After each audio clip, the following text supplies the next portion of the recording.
রক্তের কোনো সম্পর্ক নেই, তবুও অচেনা অজানা এক মানুষের মৃত্যুর খবর শুনে হৃদয়টা এমনভাবে ভেঙে পড়েছে।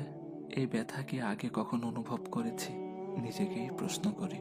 সব সম্পর্ক রক্তে বাঁধা থাকে না। কিছু মানুষ না জেনেই না চিনেই হৃদয়ের সবচেয়ে নরম জায়গায় স্পর্শ করে যায়, আর চলে গেলে রেখে যায় নামহীন এক দীর্ঘ কষ্ট।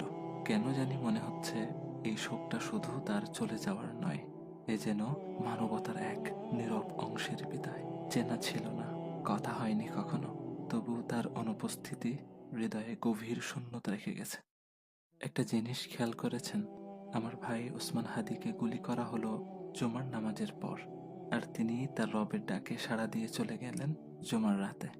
আহ, কত সৌভাগ্যের মৃত্যু! আল্লাহ সুবহানাহু ওয়া তাআলা আমার ভাইকে শহীদ হিসেবে কবুল করুক, জান্নাতের উচ্চ মাকাম দান করুক, শোকাহত পরিবারকে ধৈর্য ধারণ করার তৌফিক দান করুক।